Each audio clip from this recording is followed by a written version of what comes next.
बंटवारा 1947 मूवी देश के जवानों के बलिदान का अपमान है। ऐसी फिल्म को रिलीज नहीं होने प्लीज योगी जी, सनी देओल की फिल्म को मत रोकिए, वरना मैं आपका जो हाल करूंगा वो दुनिया देखेगी। क्या आपने कभी किसी चलते हुए तूफान को दूसरे तूफान से टकराते हुए देखा है? अगर नहीं तो अपनी सांसें थाम लीजिए, क्योंकि पिछले 10 दिनों में हिंदुस्तान के अंदर एक ऐसी आग लग चुकी है जिसे बुझाना अब किसी के बस की बात नहीं है। सिर्फ 10 दिन बंटवारा 1947 मूवी को थिएटर्स में आए हुए सिर्फ 10 दिन हुए हैं। एक तरफ बॉक्स ऑफिस पर तबाही मची है और दूसरी तरफ मुंबई से लेकर लखनऊ तक सिस्टम कांप रहा है। क्यों? क्योंकि इस बार लड़ाई किसी छोटे मोटे स्टार की नहीं है। इस बार आमने सामने आ गए हैं हिंदुस्तान के सबसे ताकतवर सीएम योगी आदित्यनाथ और बॉलीवुड के सबसे निडर खलनायक संजय दत्त। एक तरफ वो सन्यासी है जिसके एक इशारे पर जमीन हिल जाती है और बुलडोजर चलते हैं। दूसरी तरफ वो बाबा है जिसने टाढ़ा और जेल की काली अंधेरी रातें देखी हैं और जिसे अब कानून या मौत किसी चीज का डर नहीं है। लेकिन इससे पहले कि मैं आपको उस बंद कमरे का वो राज बताऊं, उस एक डायलॉग के बारे में बताऊं जिसने योगी जी को आग बबूला कर दिया, और उस सीक्रेट रात की ऐसी कहानी सुनाऊं जो आपकी नींद उड़ा देगी। मेरी एक छोटी सी रिक्वेस्ट है, ध्यान से सुनना। मैं नहीं जानता ये वीडियो कितनी देर YouTube पर टिकेगा। हो सकता है अगले 1 घंटे में इस पर नोटिस आ जाए या मेरा चैनल ही उड़ जाए, क्योंकि जिन ताकतों से मैं आज भिड़ने जा रहा हूं उनके आगे बड़े बड़े चैनल दुबक जाते हैं। लेकिन आपका एक लाइक और एक सब्सक्राइब मुझे रुकने नहीं देगा। इसलिए अभी इसी वक्त इस वीडियो को लाइक करो और चैनल को सब्सक्राइब कर लो, ताकि सच की आवाज दबे नहीं। कर लिया? तो अब अपने आसपास का शोर बंद करो और ध्यान से मेरी बात सुनो। कहानी शुरू होती है आज से ठीक 10 दिन पहले। 14 अगस्त को आमिर खान और राजकुमार संतोषी की सबसे एम्बिशियस फिल्म बंटवारा 1947 रिलीज होती है। असगर वजाहत के नाटक पर बनी इस फिल्म में पार्टीशन का दर्द था। सनी देओल सिकंदर मिर्जा बनकर एक हिंदू औरत को बचा रहे थे। पब्लिक रो रही थी, तालियां बजा रही थी। फिल्म सुपरहिट की तरफ भाग रही थी। लेकिन किसी को नहीं पता था कि इस खूबसूरत फिल्म के अंदर एक ऐसा टाइम बम लगाया गया है जो रिलीज के ठीक बाद फटने वाला था, और वो बम थे संजय दत्त। दोस्तों, आपको लग रहा होगा कि पिक्चर तो चल रही है तो कंट्रोवर्सी क्या है? असली खेल आम जनता से छुपाया गया। रिलीज के तुरंत बाद जब फिल्म का बज बढ़ रहा था, यूपी सरकार के कुछ खास लोगों के लिए एक प्राइवेट स्क्रीनिंग रखी गई थी। सेंसर बोर्ड से जुड़ी मेरी एक बहुत ही कॉन्फिडेंशियल सोर्स ने मुझे बताया है कि उस स्क्रीनिंग रूम में माहौल बिल्कुल नॉर्मल था। योगी आदित्यनाथ जी खुद स्क्रीन पर नजर जमाए बैठे थे। देशभक्ति का माहौल था। लेकिन फिर आता है फिल्म का क्लाइमैक्स। स्क्रीन पर संजय दत्त की एंट्री होती है। संजू बाबा फिल्म में एक बेहद पावरफुल, करप्ट और कट्टर पॉलिटिशियन का रोल कर रहे हैं। सीन में एक गर्मागर्म बहस चल रही होती है और तब संजय दत्त एक ऐसा डायलॉग बोलते हैं जो स्क्रिप्ट में था ही नहीं। संजू बाबा ने सेट पर अपने फ्लो में कुछ ऐसा बोल दिया जिसका सीधा कनेक्शन आज की पॉलिटिक्स से जोड़ दिया गया। सीन में संजय दत्त आंख निकालकर स्क्रीन की तरफ देखते हुए गरजते हैं, ये कुर्सी और पावर का नशा बहुत जल्दी उतरता है। नेताजी, जब इंसान कटता है ना तो जमीन पर तुम्हारा भगवा या हरा रंग नहीं गिरता, सिर्फ लाल खून गिरता है, और वो खून तुम्हारे झंडे से ज्यादा सच्चा है। सुनने में ये डायलॉग एक नॉर्मल सिनेमैटिक लाइन लगती है, लेकिन उस बंद कमरे में इस डायलॉग ने भूकंप ला दिया। संजू बाबा का बोलने का तरीका, उनका तेवर और भगवा शब्द का इस्तेमाल।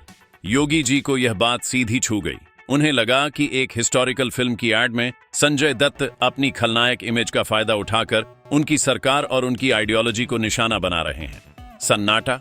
उस स्क्रीनिंग रूम में ऐसी शांति छा गई जैसे किसी की सांस रुक गई हो। खबर है कि योगी जी ने कुछ नहीं कहा। वो सिर्फ अपनी कुर्सी से उठे। उनका चेहरा गुस्से से लाल था।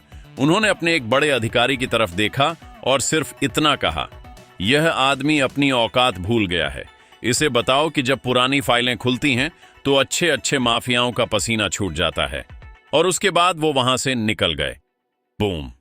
कुछ ही घंटों के अंदर लखनऊ से एक सीधा फोन कॉल मुंबई गया। आमिर खान या राजकुमार संतोषी को नहीं, कॉल गया सीधा संजय दत्त को। मैसेज एकदम क्लियर था, फिल्म से यह सीन अभी के अभी हटाओ।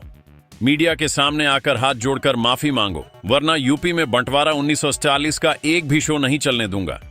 और बात सिर्फ बैन की नहीं थी, इशारा इस तरफ भी था कि संजय दत्त के जो पुराने केसेस बंद हो चुके हैं, उनकी रीइन्वेस्टिगेशन शुरू होने में सिर्फ एक साइन की देर लगती है। सोचिए, बॉलीवुड के सबसे बड़े प्रोड्यूसर्स की ऐसी हालत हो गई होगी। एक तरफ 500 करोड़ का बजट, दूसरी तरफ देश का सबसे स्ट्रिक्ट चीफ मिनिस्टर। लेकिन क्या आपको लगता है कि 1993 के बम ब्लास्ट केसेस झेल चुका, ड्रग्स की दुनिया देख चुका और 5 साल जेल की चक्की पीस चुका आदमी इतनी आसानी से डर जाएगा? यहां से शुरू होता है संजय दत्त का मास्टर स्ट्रोक, जो किसी ने सपने में भी नहीं सोचा था। जैसे ही संजू बाबा को यह धमकी मिली, उन्होंने किसी से माफी नहीं मांगी। उन्होंने उल्टा एक ऐसी लाइन बोल दी जिसने पूरे सिस्टम को हिलाकर रख दिया। उन्होंने एलिजिडली फोन पर जवाब दिया, मैंने अपनी आधी जिंदगी अंधेरी कोठरियों में निकाली है, मुझे जेल और पुलिस का डर दिखाना बंद करो। पिक्चर 10 दिन से पब्लिक देख रही है और इसी डायलॉग के साथ देखेगी, जो उखाड़ना है उखाड़ लो। भाई साहब रोंगटे खड़े हो गए यह सुनकर। एक सीएम जिसके आगे बड़े बड़े क्रिमिनल थर थर कांपते हैं, उसको संजय दत्त ने खुला चैलेंज दे दिया, जो उखाड़ना है उखाड़ लो। रात के 2:10 बज रहे थे। मुंबई के एक पॉश इलाके में एक सीक्रेट मीटिंग बुलाई गई। आमिर खान और सनी देओल वहां मौजूद थे। सबका दिमाग खराब था। अगर यूपी में पिक्चर रुकी तो आधी कमाई वहीं डूब जाएगी। तब संजू बाबा ने अपना ऑन प्रेशंस साउथ और ओवरसीज प्लान टेबल पर रख दिया। उन्होंने कहा, अगर यूपी में बैन लगेगा तो हम साउथ इंडिया और दुबई में इस फिल्म को 10 गुना ज्यादा स्क्रीन्स पर लगाएंगे। मैं खुद हर थिएटर जाऊंगा, देखते हैं सच्चाई को कितने दिन दबा पाएंगे। दोस्तों, ये लड़ाई अब सिर्फ एक फिल्म की नहीं रह गई है। ये ईगो की, औकात की और वर्चस्व की ऐसी जंग बन चुकी है जहां दोनों ही पीछे हटने को तैयार नहीं है।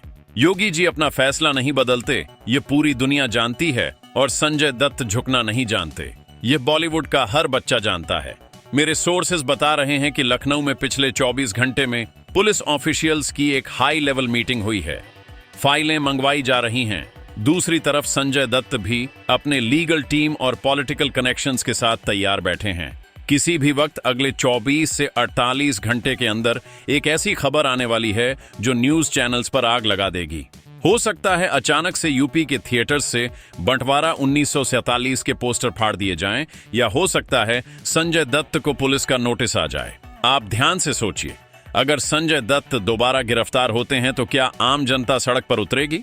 क्या सनी देओल, जो खुद एक नेता भी हैं और इस फिल्म के हीरो भी, वो संजय दत्त का साथ देंगे या सरकार का? यह एक ऐसी वेब सीरीज से भी खतरनाक स्टोरी बन चुकी है जिसका क्लाइमैक्स किसी को नहीं पता। मैं इस मामले की एक एक सेकंड की अपडेट पर नजर रखे हुए हूं। लखनऊ के कॉरिडोर से लेकर मुंबई की सड़कों तक जो भी चल रहा है, मैं सबसे पहले आपको इसी चैनल पर बताऊंगा। लेकिन उसके लिए आपका मेरे साथ जुड़ा रहना बहुत जरूरी है। अब फैसला आपके हाथ में है। इस गर्मागर्म माहौल में जब एक तरफ एब्सोल्यूट पॉलिटिकल पावर है और दूसरी तरफ एक बिंदास और निडर एक्टर, आप किसके साथ खड़े हैं? कमेंट सेक्शन में अभी आग लगा दो और लिखो, टीम योगी या टीम संजू। देखते हैं पावर की जीत होती है या संजू बाबा के भौकाल की। अपना जवाब जरूर लिखना, क्योंकि आपका हर कमेंट इस आग को और हवा देगा। अगली अपडेट बहुत भयानक आने वाली है।